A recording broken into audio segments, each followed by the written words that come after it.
for me to be able to introduce this man because Dr. Zumhagen and I aren't close. In fact, we probably hadn't seen each other in almost 14 years. But my last memory of him was taking who are now 15 and 17 years old and their very nervous mother. My ex-wife came to this country legally, immigrated correctly, and wasn't quite sure she agreed with me on the vaccine issue because I said unequivocally our children will not be vaccinated. She hadn't really been familiar with that argument in her life and was just kind of bowing out of the debates that we would have because I had more information. I had been vaccine injured myself in the Navy. I became very, very cautious of what I let people put in my body or certainly into the bodies of my children. But I'm not an MD. Didn't really have a whole lot of credibility, especially within our house. She knows that my medical training was about nothing. I just had good instincts. It was our appointment at Home First Medical Clinic in Rolling Meadows with a younger Dr. Zumhagen, where he very kindly and very authoritatively walked her through the reasons that this was not only okay, but the right decision for our family. And for that, I am eternally grateful. For that, I'm incredibly loyal to this man, and it's an honor to introduce him tonight, Dr. Zumhagen.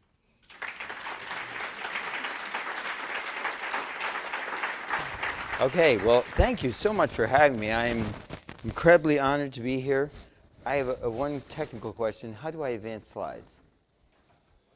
Advance slides. How do I? Oh, you'll do it. Okay, I'll just give you the high sign. All right, thank you.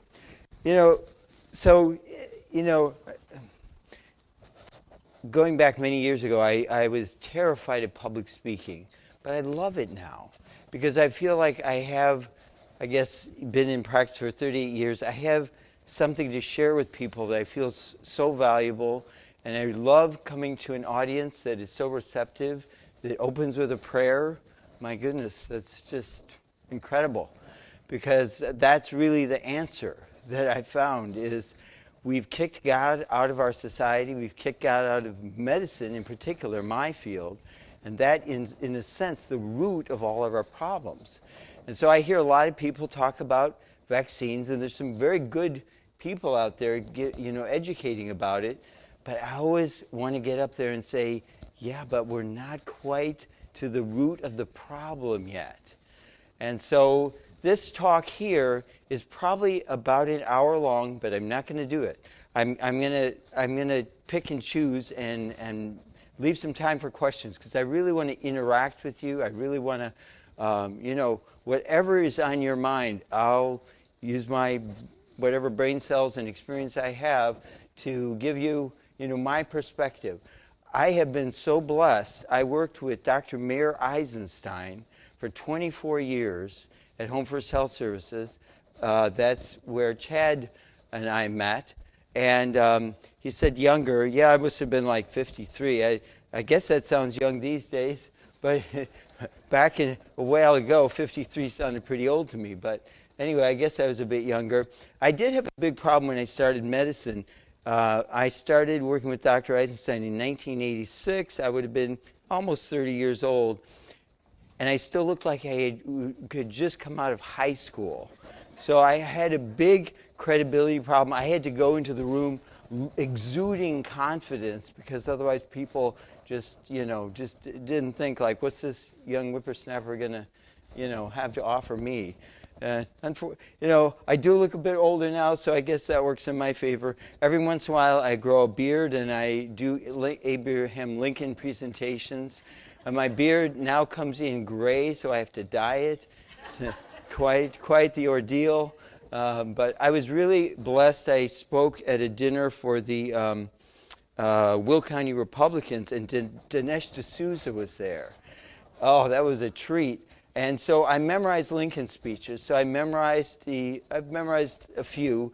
I actually did the second inaugural address, which is about a 5 or 6 minute speech. Amazing speech if you've never heard it or read it. Mentions the Bible 4 times. And there is no second inaugural. I'm sorry I'm deviating, but I just have to. There is no second inaugural like Lincoln's second inaugural.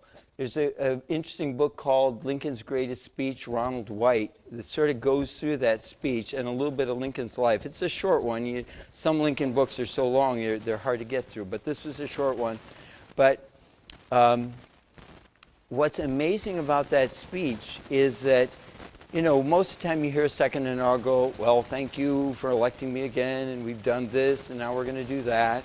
No, what he did, he analyzed the Civil War from a spiritual standpoint. Nobody ever has done that. Well, of course, a unique time in history. And I also, another fellow I love, Eric Metaxas, he said, and I gave a presentation to Will County and talked about that a little bit too, but he said, the Revolutionary War was our first existential crisis. The Civil War was our second existential crisis.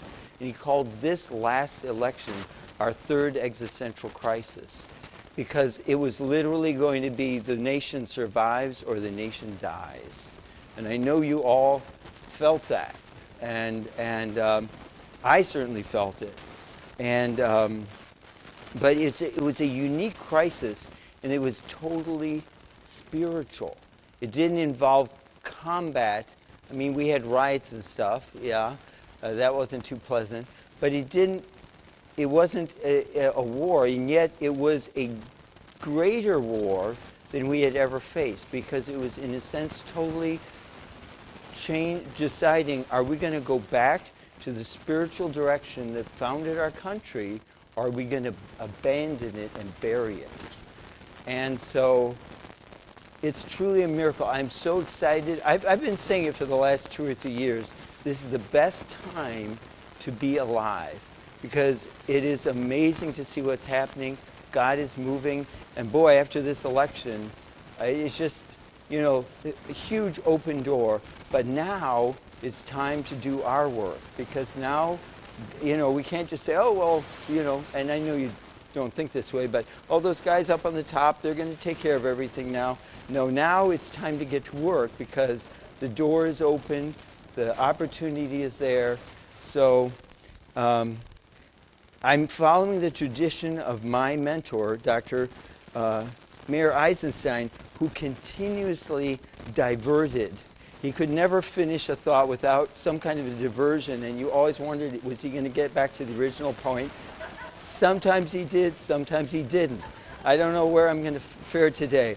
But I really just want this to be a friendly interaction, and I will use some slides a bit, but I mostly want to just have a heart-to-heart conversation and just let you know, like, what I've discovered, because I think I've been able to see a side of medicine that very few people have had the opportunity to see, and I just want to share that with you. It's almost like I was a mole, or I was inside the system, and yet I was sort of an outsider.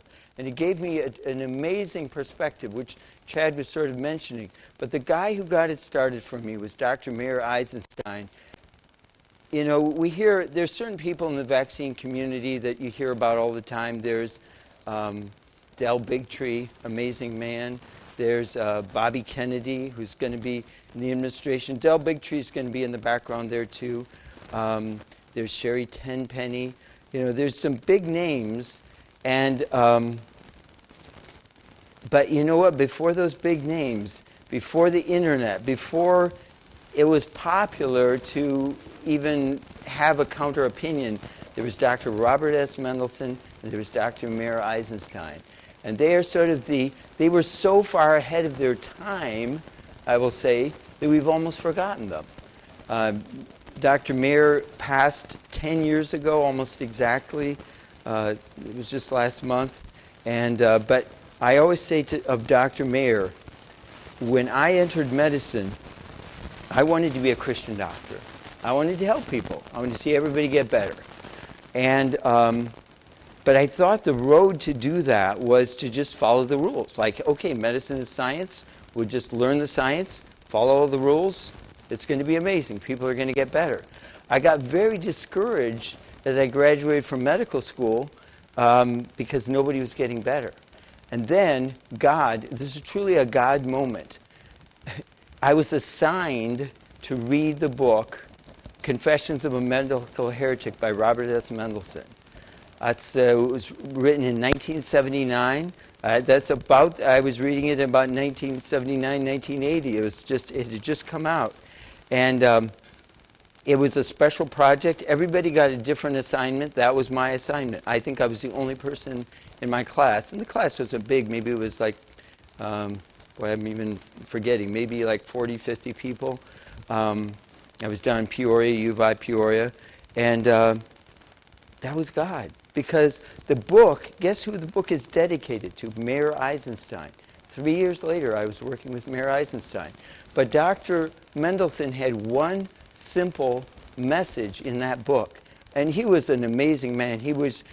I wish he was here to speak because he was like a stand-up comedian. I wish I was funny. I'm not that funny. But he had so much joy, even though he was talking about bleak subjects. He just had that joy of life and that humor that always came through. So even when he's talking about bad things, you were happy. You were happy because you always had hope. Like, okay, this guy gets it. But what I was going to say is my wife had a home birth 3 years later. That was her idea. It was our third child. And I'll tell you a funny story.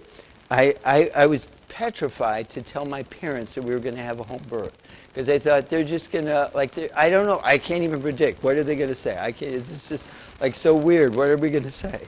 So I called them up. I said, Mom, Dad, Virginia's thinking of having a home birth this time. And there's sort of this long pause. And I'm just waiting. And then my mom says, well, considering your father and I were both born at home, it doesn't sound like such a bad idea. The crazy thing is, I had never realized they were born at home. It was the first time that had come out.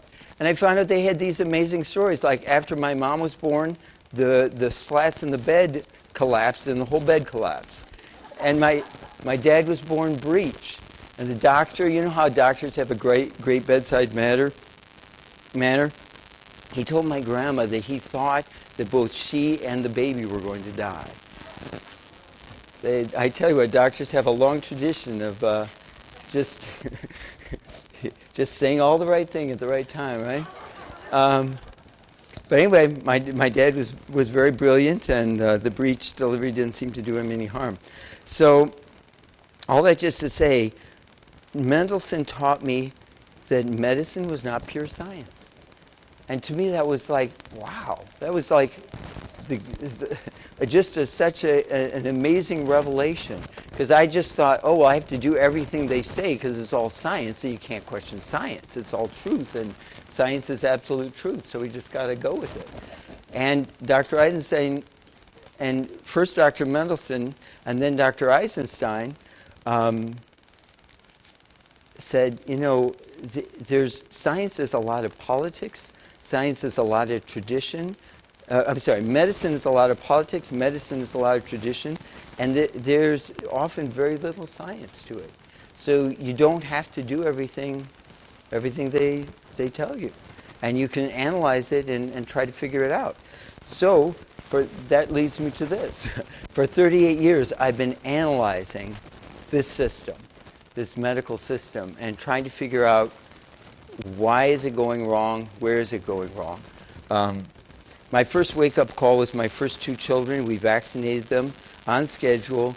It was only 3 vaccines, DPT, polio, MMR. It's a simpler time. But my older 2 sons kept getting sick all the time, particularly like right after a vaccine. Right after a vaccine, they'd have these rip-roaring ear infections. So we go to the doctor. I was still in medical school at the time. We go to the doctor and get antibiotics, and then they'd get better. Time for the next vaccine. They get another ear infection. Get more antibiotics. But I didn't put 2 and 2 together until I, went back to Mendelssohn, and he started talking about, sometimes these vaccines might be causing the problems. So with our third baby, my wife gets the genius idea to have a baby at home. Of course, then we're encouraged not to vaccinate our children. And a light dawned. When my son was born at home, it was incredible. I was so depressed because I thought I had just spent 4 years of my life, wasted 4 years of life. I was sort of stumbling through life. I was a math major, couldn't figure out what to do with that. I went to electrical engineering for a year. That wasn't working. My wife was in medical school. I said, well, maybe I'll try that. So I went to medical school, and nobody in my family was in medicine.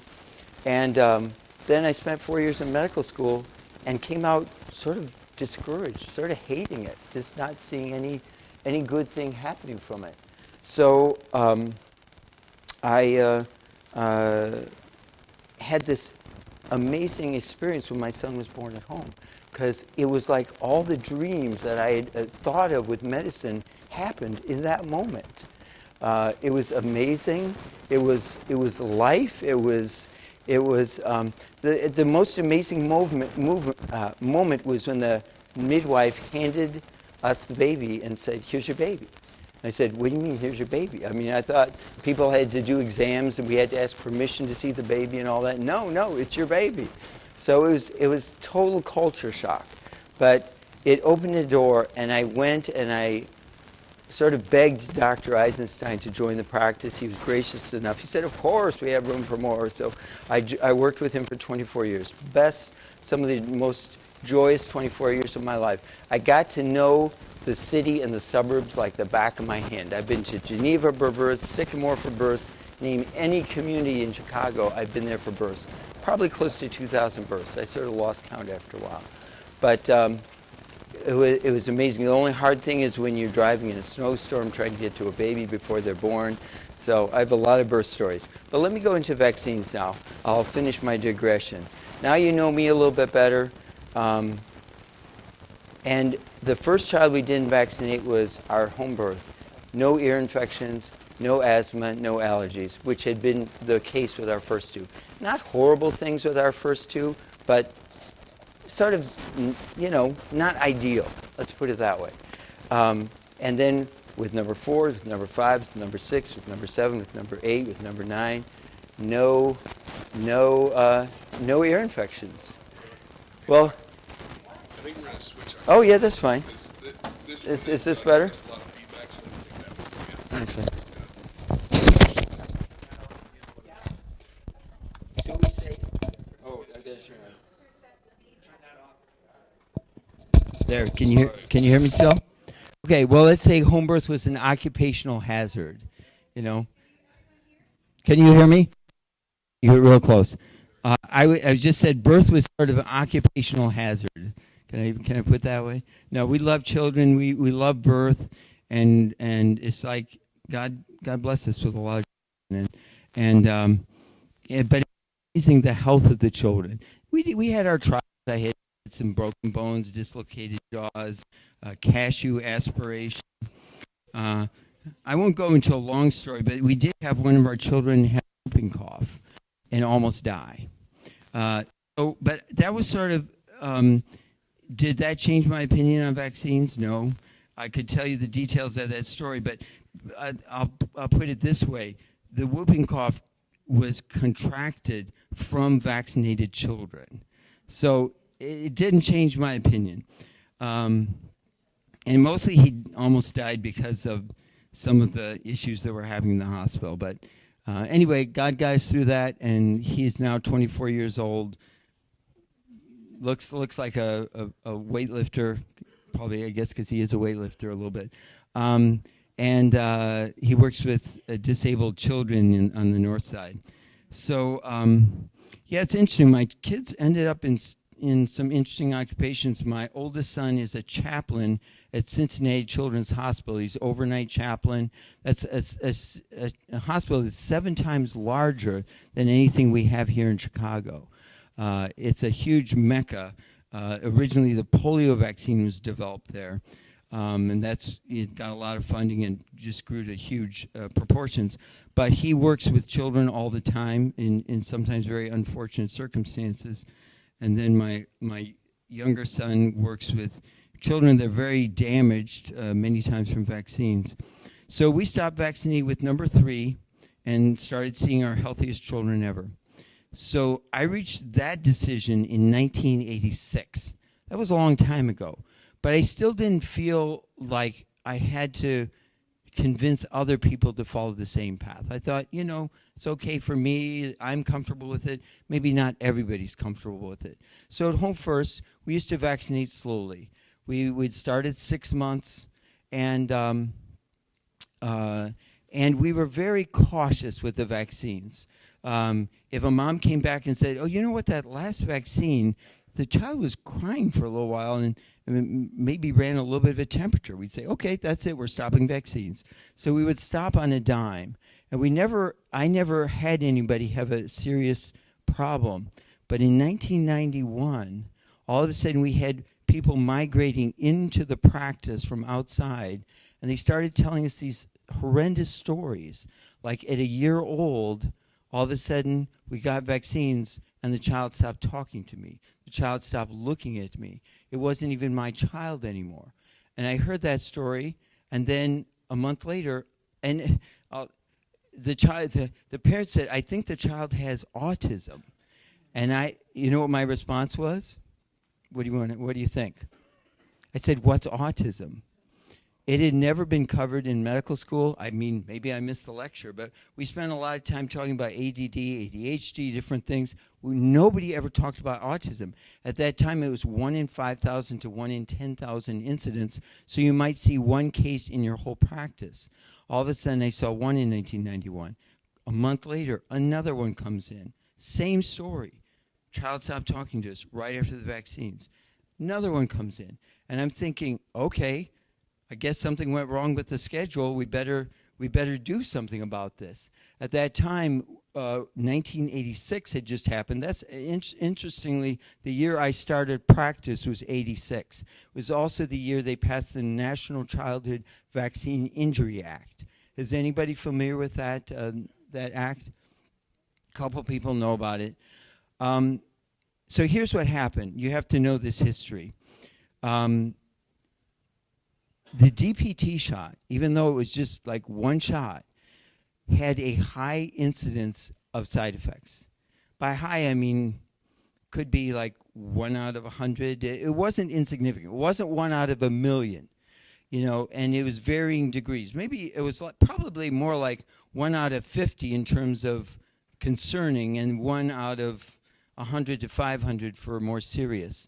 And you could have seizures. You could have encephalopathy, could have brain damage, and initially parents weren't really putting this 2 and 2 together, even though it would maybe happen shortly after the vaccine, because the doctor would always reassure them, "Oh no, don't worry, it wasn't the vaccine. This sometimes happens, the developmental thing.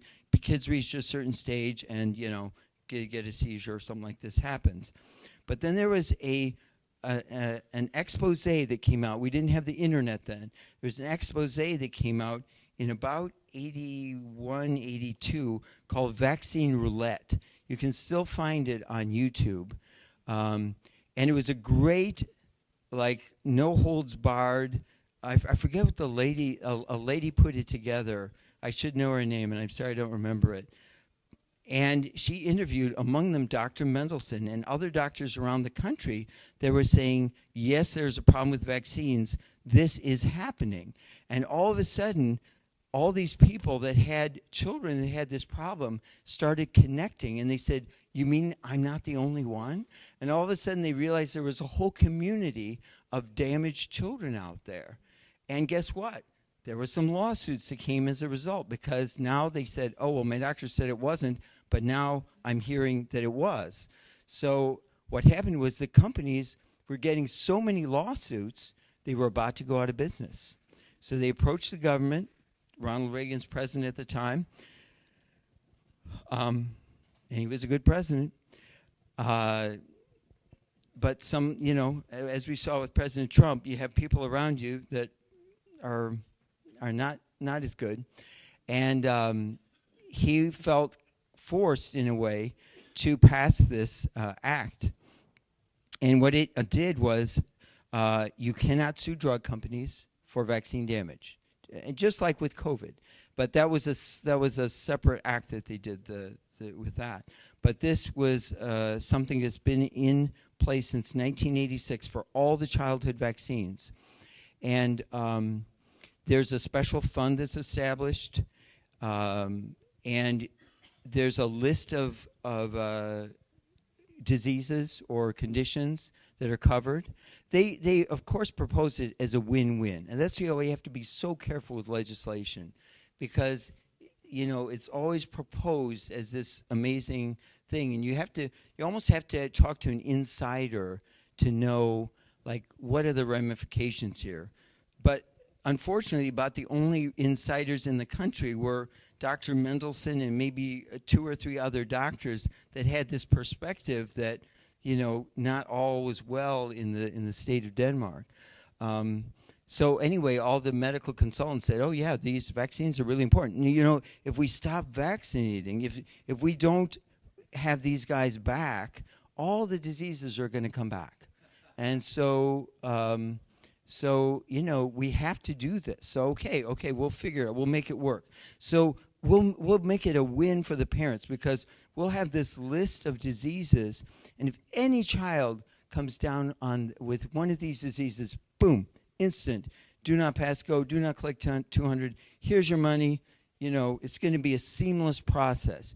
There's no courts involved. It's called a vaccine court, but there's like judges that just make a decision based on the circumstances.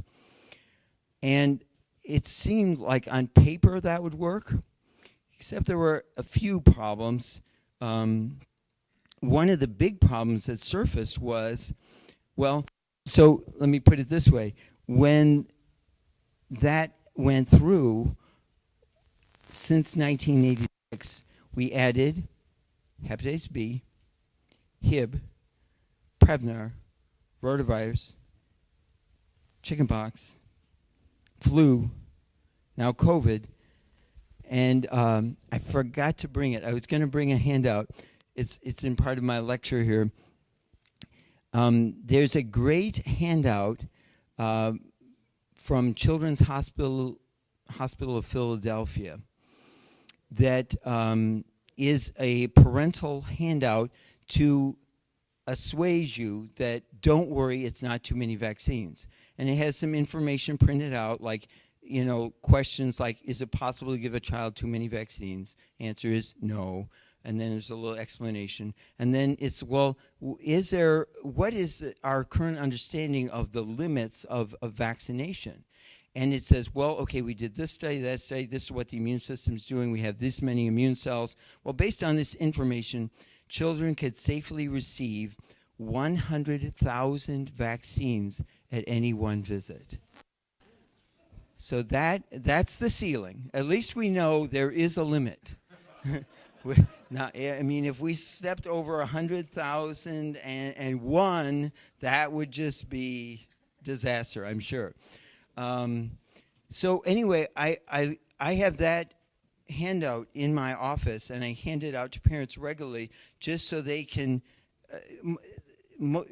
be assured that they're making the right decision to hold off on vaccines for their children, because to realize that the system is fairly insane. It's fairly insane. And it's because they've kicked God out. It's interesting. You tend to think, when you kick God out of something, it gets immoral. That's true. It does. It gets very immoral. But what you don't realize is God is also the basis for rationality. And when you kick God out, you lose rationality too. The fear of the Lord is the beginning of wisdom. And when you don't have God, it gets crazy really fast. So that's why I'm saying we have to use this opportunity. Where was I going with this? So we had that 1986 act. We edited in all of those vaccines, and I start seeing autism. I thought it was going to be a slam dunk. I thought, skepticism that I now have, I thought, okay, we'll do some scientific studies. They'll show, okay, we need to change the schedule a little bit. Because what they had done, the schedule used to be 2 months DPT polio, 4 months DPT polio, 6 months DP-12 polio. Sorry, I don't mean to be peripatetic on you here. And now it's 2 months DPT, polio, Hib, Prevnar, rotavirus, hepatitis B. 4 months, same thing, minus hepatitis B. 6 months, same thing, minus hepatitis B. Each of the vaccines has aluminum in it.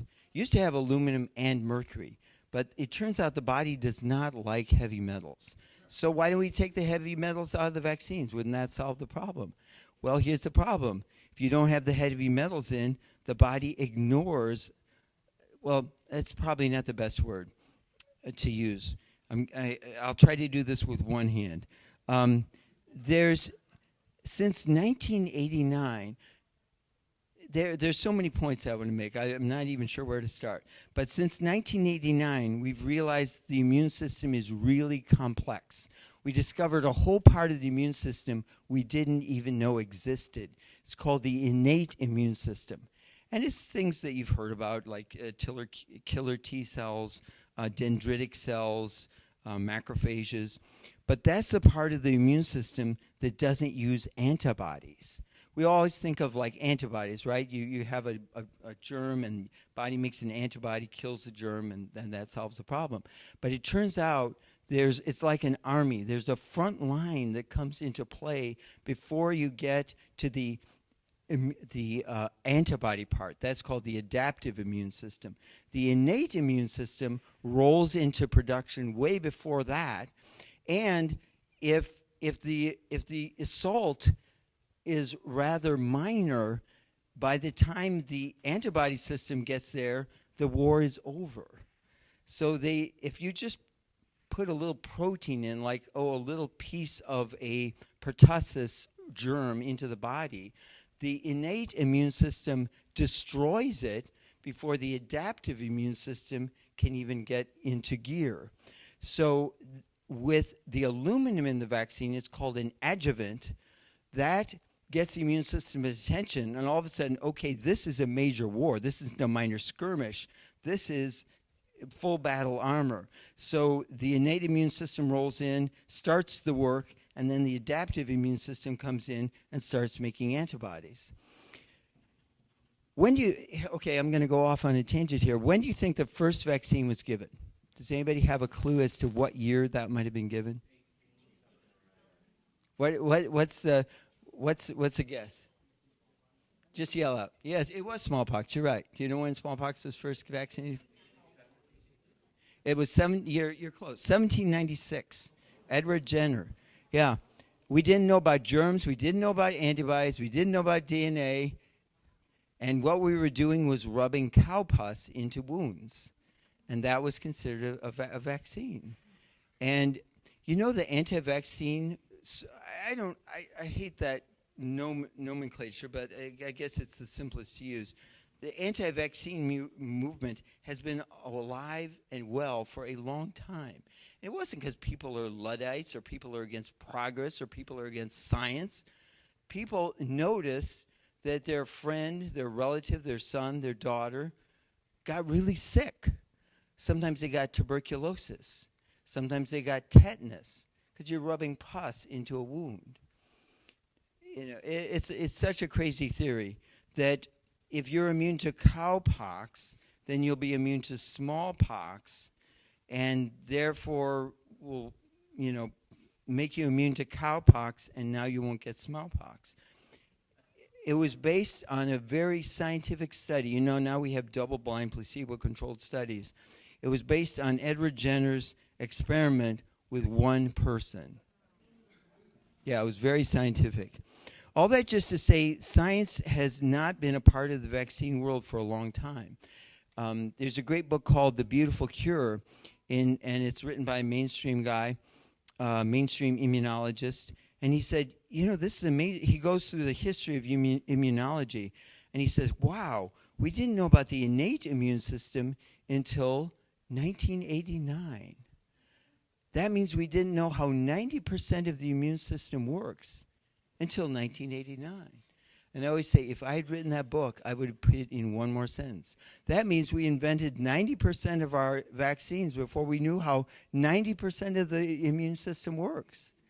So we're operating in a huge amount of ignorance. Anyway, 1986 was a turning point year because we introduced a whole bunch of vaccines, and all of a sudden, the autism curve, I'll show you the graph in a second, it goes like this, straight up to the ceiling. And the CDC boldly proclaims on its website, hey, we've been following this for 30 years. It's like a 2,000% increase in a disease. We've looked high, we've looked low. We don't know what it is. We only know one thing, it's not vaccines. And so what I soon realized as I was making my way through the 90s was that not only were they not going to do the study, they had a concern. So the biggest concern of the medical establishment is a disease called vaccine hesitancy. And they are incredibly concerned about vaccine hesitancy to the point where they will not breathe even one little word about any kind of vaccine reaction.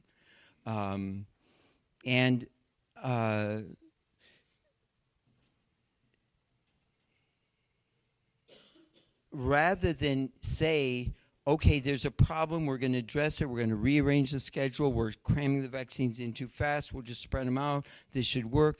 They didn't want to even raise a whisper that there might be a problem because they're worried that people will walk away. Well, I'm telling you, it's time to walk away. It really is time to walk away. Because they've been holding back so much information and so much, and we've been watching our children decline. You know, my favorite part of the day is watching the non-vaccinated children that come into my practice. You know what characterizes a non-vaccinated child? Continuous eye contact. Continuous eye contact. From 4 months on, probably even from 6 weeks on, but especially from 4 months on, from the time you walk in that room, they are fixated on you, and they do not take their eyes off of you. And you know what the other characteristic is? Smiles. They smile. And I get this feedback from every single parent. I said, so tell me what happens when you go to the grocery store. And they say, well, yeah, people say, wow, your child's so bright. Wow, your child's so alert. Is your child always that happy? And I tell them, got good news and bad news. Your child is normal. That's perhaps the good news. The bad news is that none of the other children in the grocery store are, because they've all got aluminum. And I said, you know, if you want to give people an explanation, tell them, yes, my doctor has figured this out. He says my child has an aluminum deficiency, and that's why he has this kind of a demeanor. So, you know, yeah, you don't know whether to laugh or cry, right? So that's why aluminum's in the vaccines. That's why aluminum's probably going to stay in the vaccines. We got mercury out. You know, so Kennedy cut his teeth on the mercury issue. Are anybody familiar with Robert Kennedy's work, the Children's Health Defense? Amazing man. Hats off to him. Keep him in prayer. He's taking on the behemoth or Leviathan or something of that nature. Worse than Goliath, I think. But he first brought, this was first brought to his attention by a mom talking to him about mercury. He was dealing with mercury in fish, and the mom said, hey, what about mercury in the vaccines? They said, well, I don't get involved in that area. But they got him involved, and all of a sudden he just went for it like a bulldog.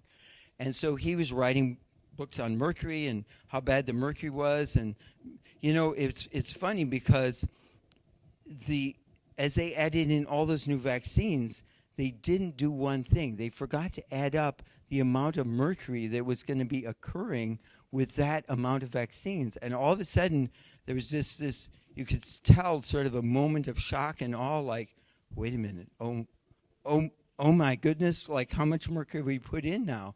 And they realized it was going to be a problem.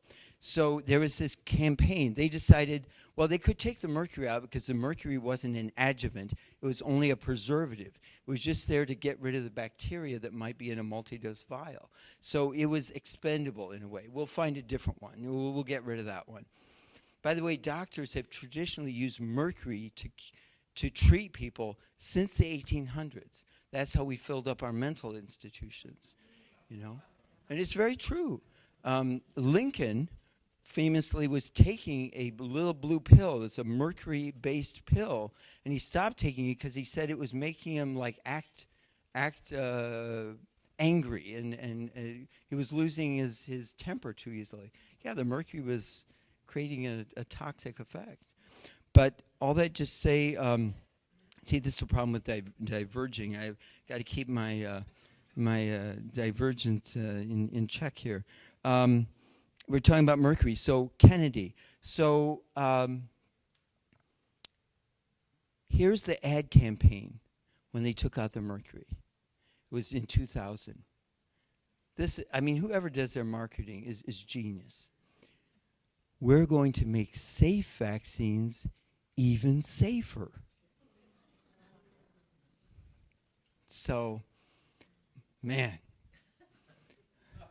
I got to take that one in. But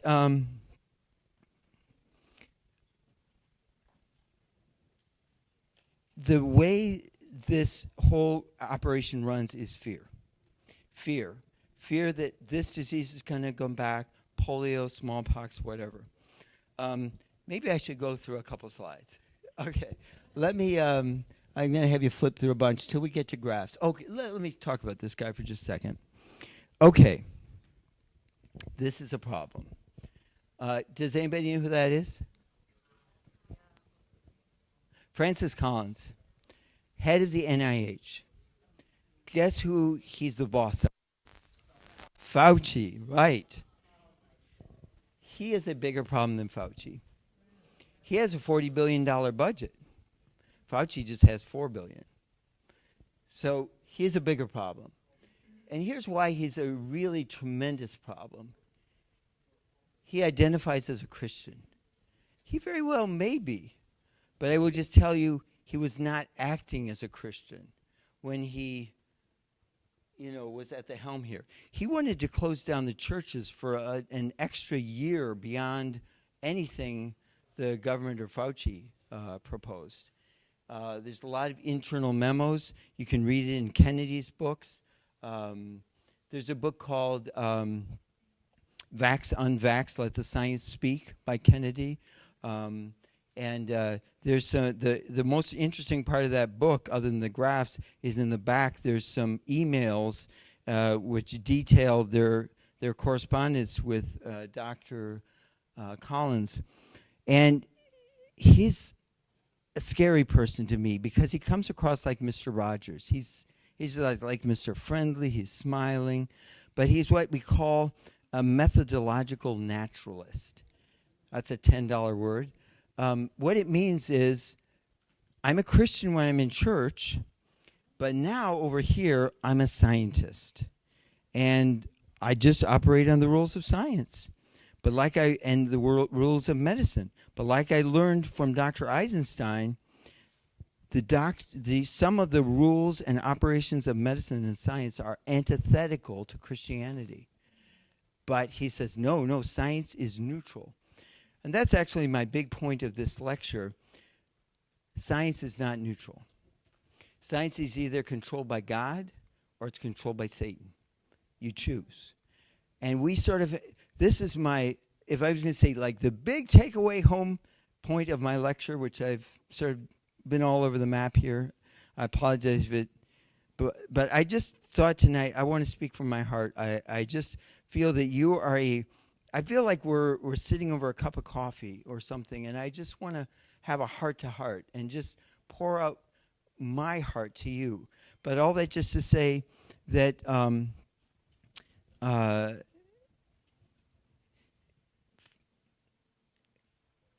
Collins, so here, the big take-home point, there we go, is we have, and I will be the first to confess that I have been doing this for more of my life than I would like to admit. And with God's help, I'm moving away from it. But I used to think there was neutral. I used to think there were neutral areas. Science in particular was like a neutral area. Well, we can leave God out of that discussion. We're just dealing with science here, so we don't need to talk about God right now because this is just truth and facts and science.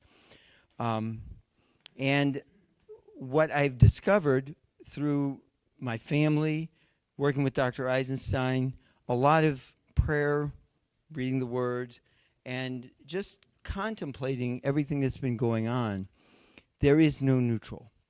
You either have God in science, you either have God in science, or if you think you're neutral, guess what? If you don't have God there's going to be somebody else there that's not such a pleasant fellow.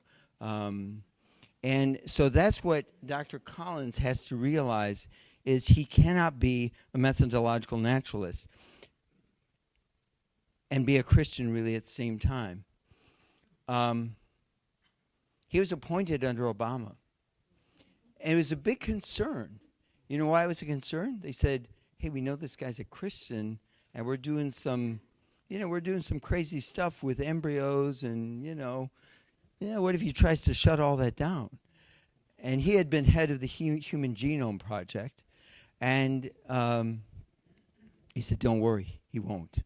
And they were right. Somebody knew him, and we've been doing bizarre things. We've been doing chimeric experiments, growing like embryos on the back of mice, and just bizarre, ugly stuff. And using human embryos, harvesting human embryos. And I could go into a little bit more detail about that if you want, but all that just to say that he didn't touch it. He had the opportunity to be a voice for life, a voice for truth, a voice for God, a voice for Jesus Christ. And he said, no, I'm in the world of science. We're just going to be operating science. So Kennedy's met with him. Del Bigtree met with him. Other people during COVID met with him.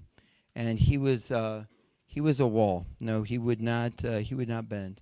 And of course, I'm not going to go a lot into COVID because, to be honest with you, COVID for me was like, hey, yeah, that's where we've been going for a long time. Didn't surprise me at all. I had the opportunity of meeting with Peter McCullough. Wonderful man, wonderful Christian, great guy. But at the time I met him, it was a little bit early into the problem. And he said, he was, a prominent cardiologist down in Baylor, published, he's double boarded. He's got all the respectability. I have no respectability, but that's okay. That's how I stay sane. But, I don't have those kind of credentials. Maybe the why you don't hear too much from me. But the credential I do have is I've been to places that nobody else has been. And that's what I want to share with you. Anyway, I was talking to Dr. McCullough, and he said, this is so strange. Like, I walk down the call, and people won't talk to me. And we used to just, be able to talk. Well, let's, have here's this paper, here's that paper. Okay, we'll do another research project. We'll figure this out. He said they won't even talk about this. It's like total shutdown. I said, Dr. McCullough, I know what it is.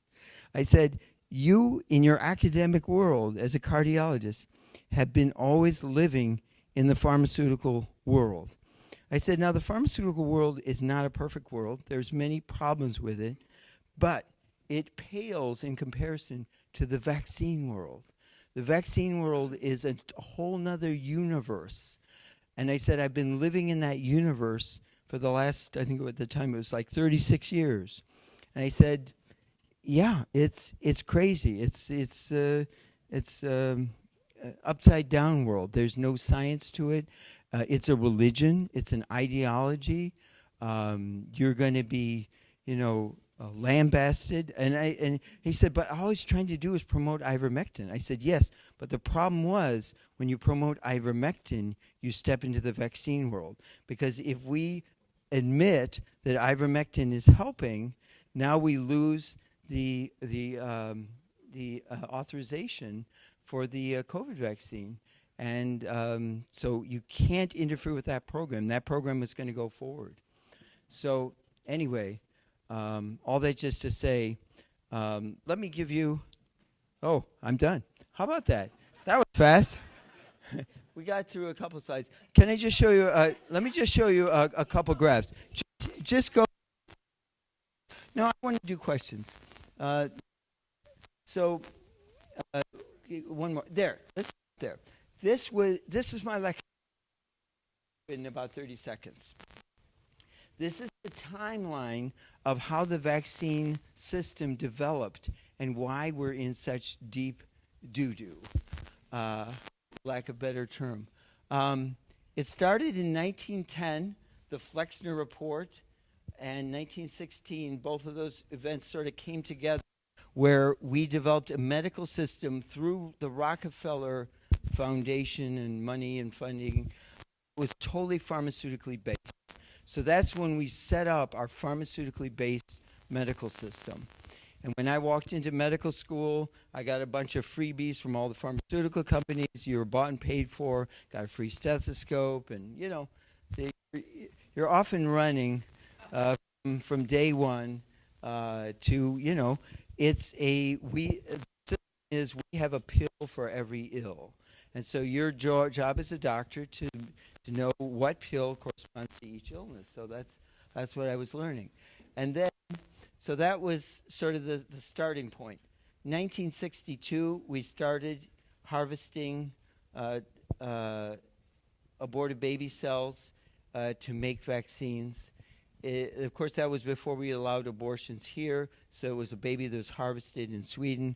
And by harvested, I mean at about 18 weeks, the baby was cut out via a C-section so that they had the whole baby.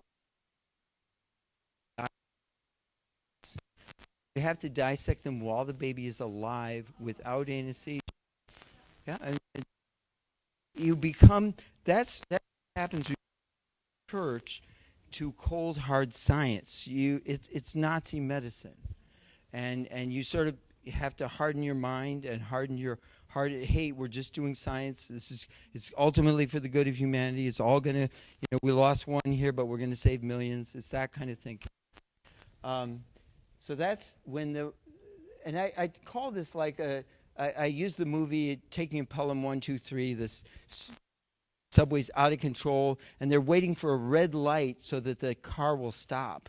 And they keep looking for red light, and there's no red lights. So what I'm talking about here is we're getting rid of all the lights, all the red lights that would stop the system from going to 100,000 vaccines. So it starts there. Then we lost our moral bearing here. 77, we made vaccines mandatory. When many of you were growing up, vaccines were not mandatory. Since 77, they were through most of the states. I hope I'm loud enough. Then in 85, I'm going to skip 85 because it goes up to here. 1986, I already told you about that, the National Childhood Vaccine Injury Act. Now you can't sue.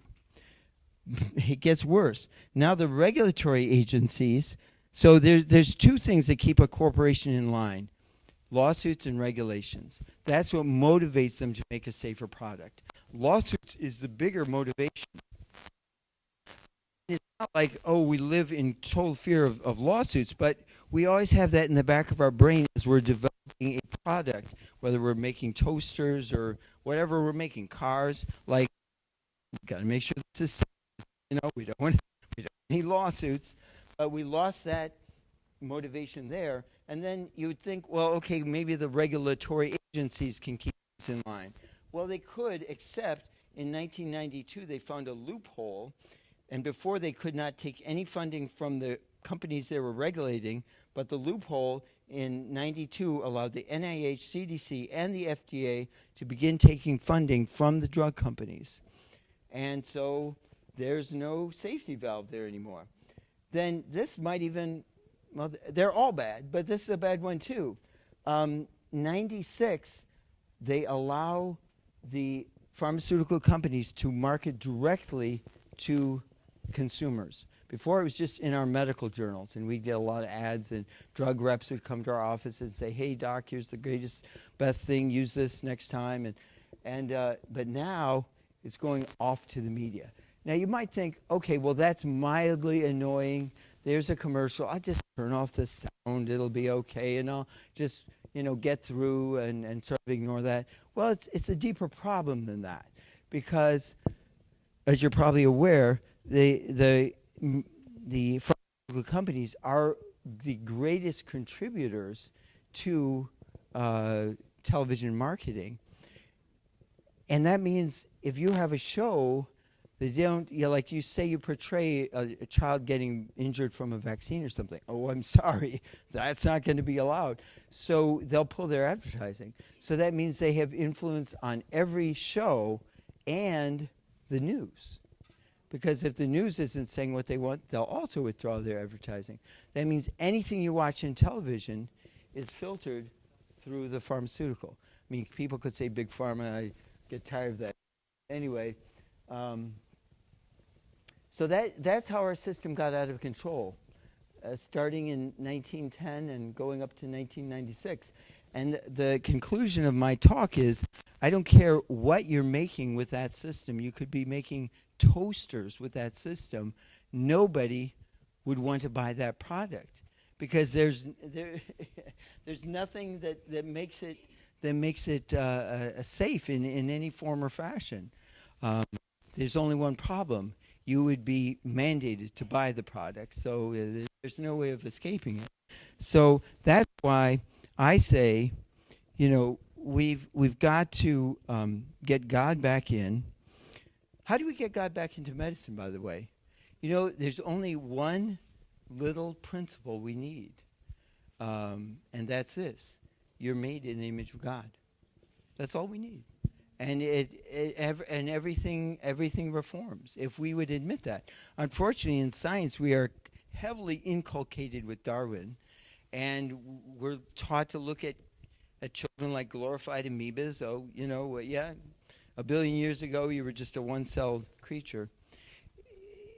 You know why Darwin falls apart, though? Because Darwin can never get started. We have, since 1957, discovered that there's DNA. And you know what's so amazing about DNA? It's a code. It's a code that, when it's transcribed, makes proteins in every cell of your body. And you know what's so interesting about a code? There is no example of information that is encoded that there's no example where that information doesn't come from a mind. That means every 50 trillion cells in your body screams that there is a mind behind everything that's happening here. And we never find a mind without a person. Now, we didn't get all the way to Jesus Christ doing that, but we did get way past Richard Dawkins doing that. So there is more evidence for God in this time we live in from the world of science than at any other time on the planet. And the irony is, when I first heard about the theory of evolution in high school, I contemplated becoming an atheist because of the way it was presented to me. Nobody mentioned, hey, think about this for a minute. There's information. Hey, think about this for a minute. That means there's a mind. Hey, think about this. I know your mind didn't make it. I wonder what mind put that information in there. It's 3.4, do I have this right? I usually quote it. 3.4 billion letters long. That's more that's in the Encyclopedia Britannica. So that's I'm going to stop there. Well, let me just show you a couple graphs. One last thing you know to take home. Go up for some graphs. Keep going. More. We'll get to the graphs in a second. Keep going. Okay, here we go. Measles in, this is death rates from measles in United States. 1900 to 1960. Measles vaccine came out 1963. So this may have come down a little bit more. But what happened here? We always hear vaccines have saved millions of lives. Well, if they saved millions of lives, then what about this trillions of lives over here? But what was this? And the epidemiologists have concluded it's nutrition and clean water. That's what keeps the immune strong. Vaccines, if they had any effect at all, was like this much. Keep going. We'll just look at a couple graphs. Turns out it's true for everything. Here's the rate from 1906 to 1922, vaccination deaths and smallpox deaths. I believe this is England. Most of these are from the book called Dissolving Illusions, but it's data that they've extrapolated from good sources. But anyway, the vaccination, the smallpox deaths are these ones here, and the vaccination deaths is this line here. So it's not clear. Keep going. I'll give you a better graph than that. Here's when they put a strict vaccination law in Massachusetts. Massachusetts was the first state to mandate the smallpox vaccine. And as you can see, smallpox continue, big spike, and then it sort of like goes away. So it's not clear that the vaccine had any impact at all. Keep going. And this is the last graph I'll show you.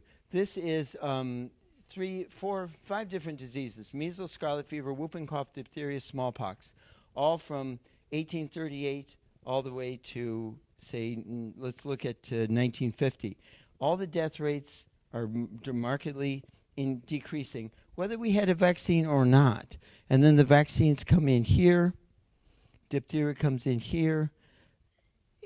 There's no proof that the vaccines ever helped us. It's almost like a magic trick where they'll say, well, do you see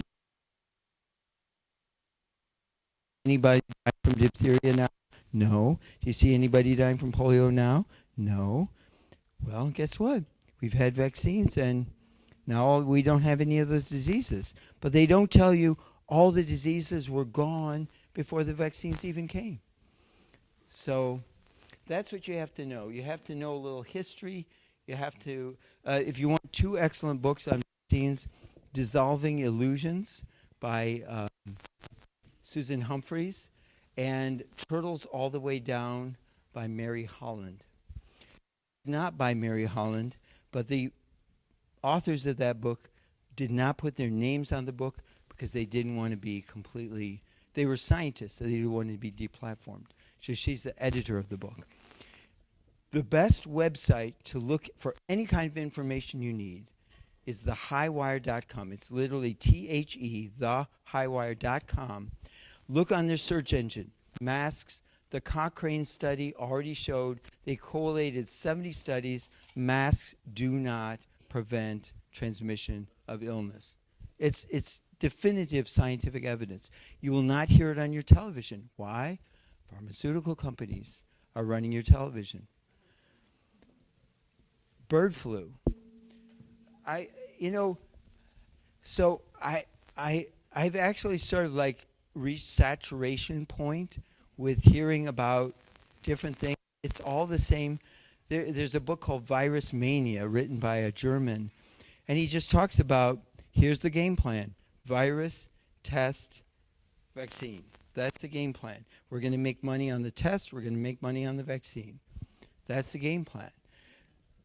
You all, most of you, are old enough to have seen this. Like, why weren't we wearing masks back in 1970, 1980, 1990? Did we just invent them in 2020? Was that like an amazing, miraculous discovery?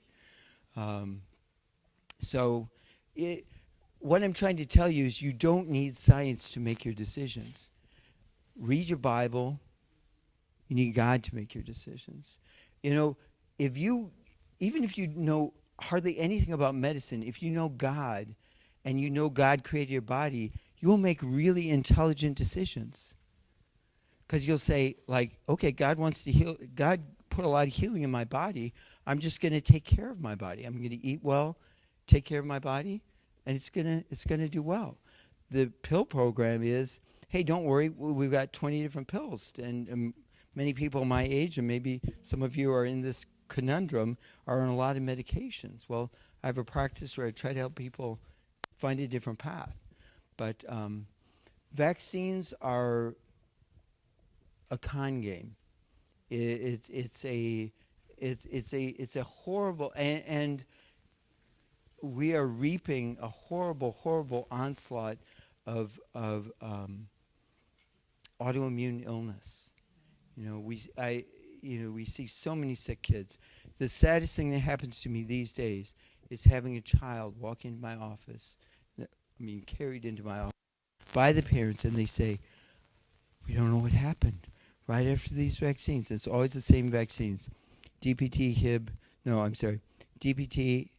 it's DPT, Hib, MMR, varicella. They give them this cocktail around 12 to 15 months. About 80% of those cases, 80% of the cases I see of autism, that's the turning point for those kids. And I sit down and I say, okay, I saw this 30 years ago. Parents told me this 30 years ago. And the only thing the CDC can tell me, we don't know what's going on. It's disgusting. But it's, we live in exciting times. Let's see what happens, God's got this. We knew if we ever doubted it, on July 13th, we knew that God had this. That was the bullet. So we live in exciting times. I'm totally available for, consultation, comments. I think my general advice is there's no vaccine that you really need or will help you. We certainly saw that with COVID. I didn't go into the COVID death rates, but they're astounding. They're astounding. They're horrifying. We shut down the swine flu vaccines in '76. Mike Wallace did an amazing expose. You never see that done anymore because now pharmaceutical companies have the media. But he did an amazing expose, and that's another good thing too. There's two other things to watch on YouTube: the Brady Bunch measles episode. Google that. That's amazing. Nobody was afraid of measles back in 1969, and the Mike Wallace episode for the swine flu. Amazing. He just had those guys sweating bullets. Like, you used a different thing that you tested. Well, yeah, okay. And didn't you know it was going to cause neurologic damage? No, nobody told me. And, I wish, it just makes you wish there was somebody out there. Well, we have Tucker Carlson and people like him that speak the truth. But medicine is I've noticed it's a hard one for them to get into because they're still scared, like, oh, yeah, we don't want all the diseases to come back. They need a crazy person like me to tell them, don't worry, they're not going to come back. All right, that's it. All right, hi, Dr. Zumhagen. I just wanted this is more than not a question, but a thank you for your commitment and for everything that you've done. My first experience with Eisenstein was like in 2001. I went up to the place and he did a vaccine workshop, and I was already privy to the idea because my chiropractor back in when I was an undergrad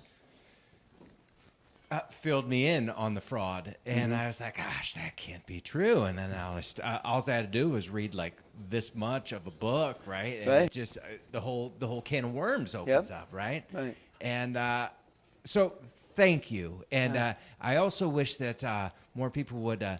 You said that there was only a couple of doctors that really understood the badness of vaccines. Well, there's more now because of COVID. COVID did wake up a lot of people. But what people don't understand is the root of the problem is Darwin. Actually, Darwin is a huge piece of the puzzle, and nobody ever talks about that. And we could sort of solve a lot of problems, and I think Kennedy will, but it's up to God's people to say, we have to refuse to take any vaccine that's been made from an aborted baby cell. We have to get very strict with our ethics. Yeah. I have a question. How do we get, if you have an answer or a clue, how do we get Big Pharma out of sponsoring every news program, every TV program, every movie ever made, that guides our life? Well, there's only 2 countries that do it, us and New Zealand. So if I was in charge of the world, what I would do, I feel like there's one little thing I could pull out and the whole Jenga tower would just topple in front of me. 1986 law. If we could allow drug companies to be sued, that would just destroy their whole power base. I'm hoping that Kennedy doesn't spend a lifetime trying to reform CDC, FDA. I mean, that's just a mess of compromise and things, and you could waste a lot of time doing that. I think we have to be precision, reformers, and somehow get that 1986 law repealed, because then the system sort of takes care of itself. Yeah. Can we say that the removal of the methylate, the mercury from the vaccines, has caused a decrease in the number of cases reported of CNS problems, of development problems in children? To some extent, so the problem with answering that question is nobody's studying it. I'd love to answer that question. My suspicion is it may have helped a little because aluminum and mercury work synergistically to create inflammation and problems. So removing part of the synergy should help a bit, but the amount of vaccines and aluminum that are being injected, it's a very small improvement, I would say.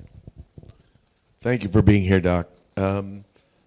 Real quickly, do you think that with all the advertising that's taken place on television, people become immune to pushing back? They're blindly accepting things like the vaccines. 2-part question, actually. And with a number of the schools, medical schools that are being funded by the pharmaceuticals and doctors that are studying currently, being taught to give prescriptions versus nutritional training, how do we get past that? Because there, I believe, will be a generation or so of doctors out there that are more about prescribing drugs than looking at nutritional approaches. So, thank you. Yeah. So tell me your first question again. I wanted to get that one. Do you believe that with all the advertising that's been... Oh, okay, yeah. This is a huge problem. We have all been brainwashed, including myself. And nobody is immune from brainwashing. One of my favorite quotes from Dr. Eisenstein, I was going to pursue more training before I joined Dr. Eisenstein. And Dr. Eisenstein said, if you pursue more training, you'll be no good here. And he said one thing that I've never forgotten. He said, don't think you're smart enough to overcome the brainwashing. And I've taken that to heart, and I've thanked him like every day of my medical life that I followed his advice, because we have a huge problem in front of us. Here's the good news is, with Kennedy in place, I think the pharmaceutical companies are going to lose their stranglehold on information. He's going to make sure information gets out. We do have a pretty good system with the internet, with X, with other things now, where it's almost like we're at a tipping point. You can almost feel like one day we're all going to wake up and they're just going to say, Oh yeah, of course vaccines cause autism. It's just we feel like we're on the tipping point. All we can do is tell everybody, one simple thing you can do. Here's a simple thing you can do to friends and family. It'll be a blessing to them. Go to thehighwire.com. Type in the word Aaron Siri. That is their lawyer. It's AARONSIRI. And he is their lawyer. He's given great presentations in front of state legislatures. They last about 2 hours. But even if you watch the first 15 minutes, he just goes through CDC data and shows you how the house of cards is built. He's not speculative. He's not conspiratorial. It's like just the facts. And he and his team with Informed Consent Action Network actually got Mississippi last year to reverse their standing of like 60 or 70 years, and they allowed religious belief exemptions in Mississippi. And they have promised to take on the rest of the states. And now that Kennedy's in place, they actually might be able to do it. You're going to hear Aaron Siri's name more because he's a powerhouse. And just watch any of the episodes that have to do with Aaron Siri on the High Wire, and you'll be so educated. You will know so much about this. It will expand some of the points that I've talked about. And the interesting thing is, the best thing is, you can share it. Like, hey, son, daughter, grandson, whoever, take a look at this. And this is going to start to be mainstream. But we're at a tipping point. We want to see it mainstream, but you're right. We got to get the pharmaceutical companies off the airwaves. I think they will die a fairly natural death. It's going to be a process. Like I said, I would love to see 1986 abolished. That would be amazing. Yes. Oh, is it? Who's next? I wanted to say, first of all, thanks so much for coming because you've shared information with us that our family believes in. In fact, I'm involved with a lot of people from all walks of life in a medical freedom group, and we are learning quite a bit every day. Of the 3 points I wanted to make, one of our granddaughters has been vaccine free. She's now 6 months, the happiest little baby you've ever seen. Her granddad over here is like exuberant, in talking about her. Second point I wanted to say is 2 doctors that I had before were Dr. Martin Plotkin and Dr. Kathleen Collins. Sadly, they passed away over the last couple of years. However, they were big on sharing information with putting good things in your body to help the autoimmune system, among them glutathione, human growth hormone, collagen, and using various frequencies to help an autoimmune compromised person. Can I ask you a question? Yes. Were they MDs, DOs, chiropractors, or naturopaths? One was Dr. Collins was an osteopath, but she was a very good diagnostician. Yeah. She was out of Naperville. Yeah. Dr. Plotkin was a former orthopedic surgeon, and he Beautiful. became a Great. homeopathic. Those are rare people. That Totally have rare. Escaped Totally the rare. medical system. Gone too soon, and so I've ascribed to a lot of things they've said, and I'm astounding a lot of my other doctors whenever they see me. The third point is, the third point, I wrote it down. Red light therapy. What's your feeling on red light therapy? There's good validity to red light therapy. Yeah, that can help with the inflammation. People are using it. I had a patient that was alopecic from a vaccine. All the hair fell out, autoimmune problem. She used a red light helmet on her head as one of the things she did. She did a number of things, but that was one of the things that seemed to be helpful to help her hair grow back. Great. Here's the last question. I think a lot of people in the audience may be in the same position. We are unvaccinated, but we have family members who are vaccinated, and they've had different ideas. Personally, they're big huggers, and I'm like, I actually don't want to be hugging them. Am I wrong? Oh, to hug a vaccinated person? Yeah. I mean, they like to go for all the boosters, Yeah. every shot they So, possibly. I mean, there's probably something to shedding. If you want to be careful, you give them 2 weeks. There are certain things that are shed. Measles is shed. Polio can be shed if it's an oral vaccine. So there is some validity to that. It's probably about a 4 to 6 week window. But, what I say is, life's too short, I trust the Lord. And here's the thing, your immune system, where's your immune system? Here and here.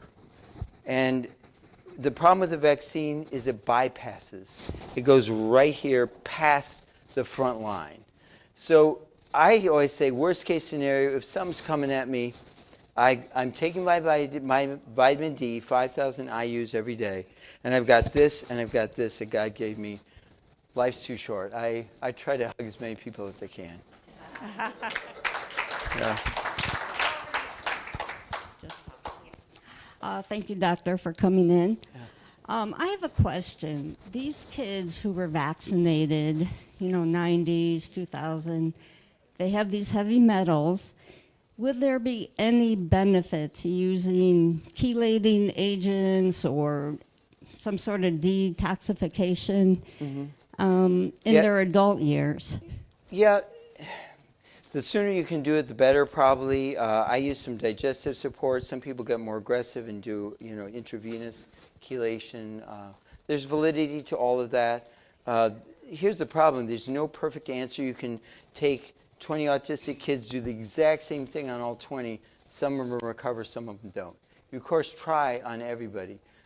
The best answer is just don't get in there in the first place. But given that it's there, a gut support is huge. I use a product called Ion. It's diatomaceous earth and minerals, really good for healing the gut. I learned about it from a child that was recovering a family that was recovering their autistic child. I use a lot of that. There's a challenge with detoxing. If you detox too fast, then you can get some side symptoms. So you got to detox slow. That's the thing about detoxing. You got to go slow. What was the name of that? I use ION, Ion Gut Support. Ion Gut Support. Yep, that's a good one. And it's on, you can find it on Amazon. Yes, Dr. Ted. Wow. I really appreciate the information. And you're such a gentleman that you deliver the information gently enough that anybody can grab on. But I'm going to make a statement that's probably not quite your style, and I'm very curious to hear your response. Okay. How many people in this room were vaccinated with the polio vaccination? Raise your hands. Sugar cube. How many of you know that you were very likely given SV40? SV40, Yeah. soft tissue cancer? Yeah. So some people were placebo, but the cancer epidemic seems to have correlated extremely closely to the polio vaccination. So the underlying dogma of the whole thing, as near as I can tell, from my very uneducated standpoint, is it's bullshit.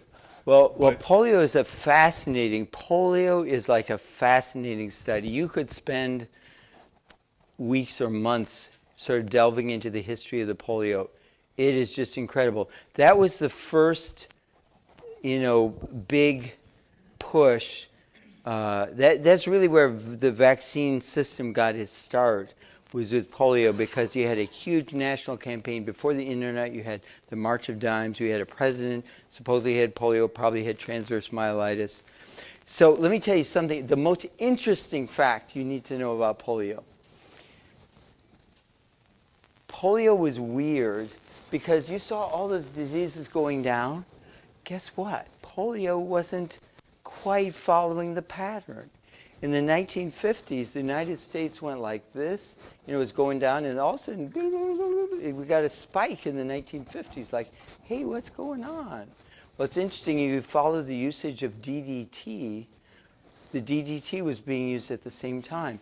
It is quite likely that polio is not a contagious disease, or what we call polio is not a contagious disease, is in fact pesticide or toxin exposure. So that's what you have to, when you're digging deep, and the books I mentioned will do that for you, and the Highwire will do that for you. As a matter of fact, they just put out a talk on polio. But this is part of the brainwashing. Part of the brainwashing. Virus, test, vaccine. That's part of the program. And everything is made into a virus. I could go into a deeper subject. The AIDS is probably not a virus either. You know how you get AIDS? You get AIDS, it's not a virus. You get it by using poppers, cocaine, antibiotics for 10 years, wiping out your immune system. You got nothing left. There's a guy named Peter Duesberg who was one of the co-workers with Fauci. Fauci got his start back in the 80s with the AIDS epidemic. And he had all these labs that were doing viral research. They were trying to find a viral cause to cancer.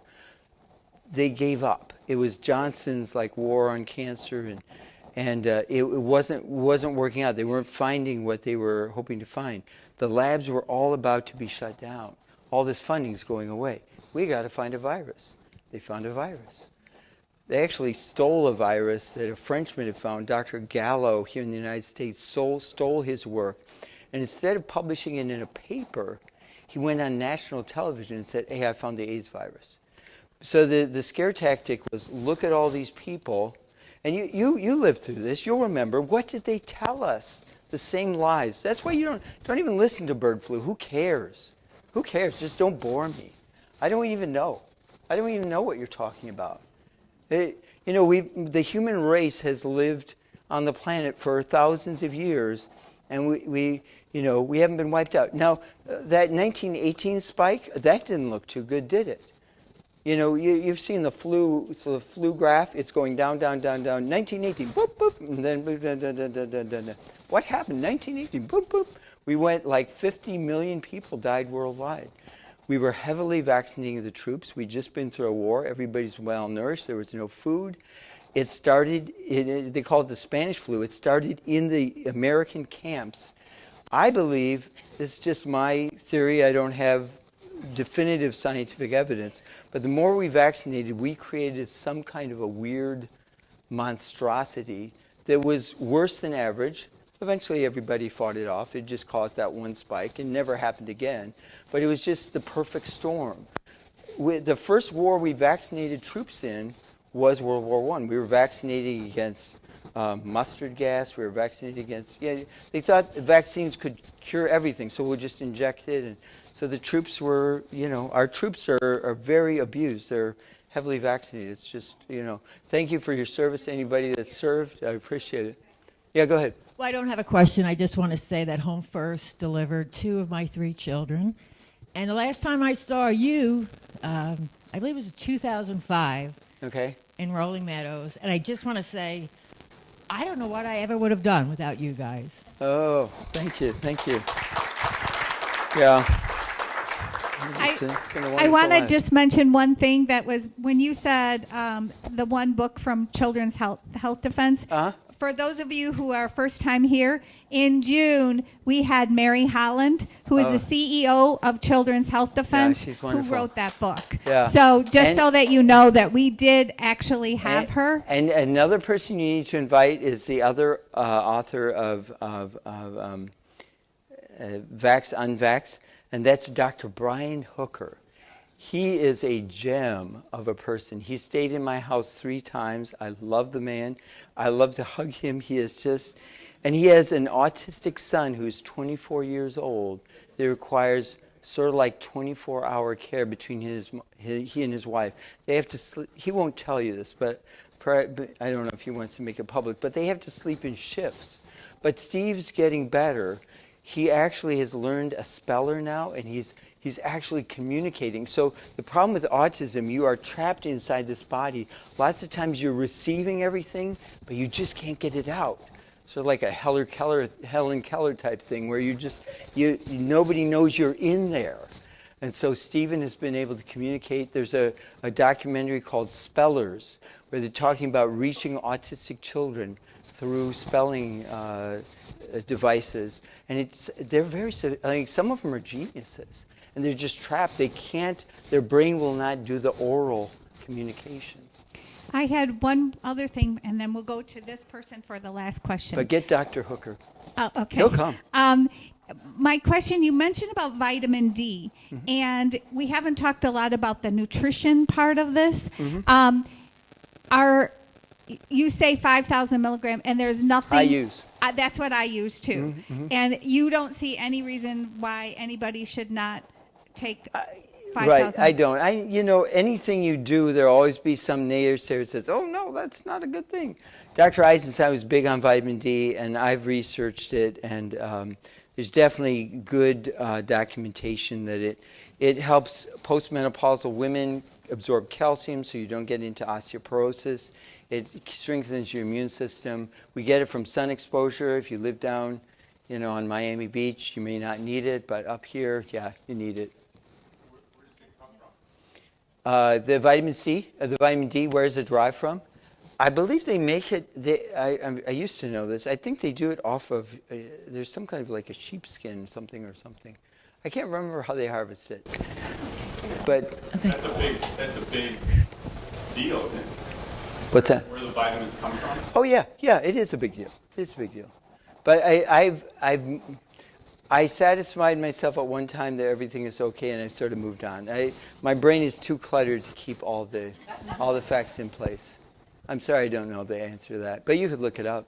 I'm sure it's readily available. Yes? So my question is, how do you bypass these school mandates for the children? Religious belief exemption. Well, my daughter submitted them for my grandson. Okay. Haven't heard back yet, but I mean, if that fails, how do you bypass It all this? can't fail. It can't fail. The schools are required to acknowledge it. Yeah. It's possible. What's that? Yeah. Yeah. Yeah, and it's possible a private school can say no. It's possible a private school can say no. They do have their right. But most of the private schools are Catholic, Christian, and they're okay with that. They're not going to come against you. Technically, the public schools have no right to refuse. How would they? When you say no one can bully you, what do you mean by that? They might just say no. Yeah, and I've done it for 17 years now, public and private schools, and you just got to stand your ground no matter what. It's the same thing if you're in the hospital and they're telling you they're taking your baby away from vaccines. No, you're not. I'm going to stay with my baby, and you're not going to put anything in that baby that I don't let you. And yeah, you're probably locked doors and getting bites. Tough shit. So tonight we'd like to thank Dr. Zumhagen for coming. Thank you for having me. Appreciate it.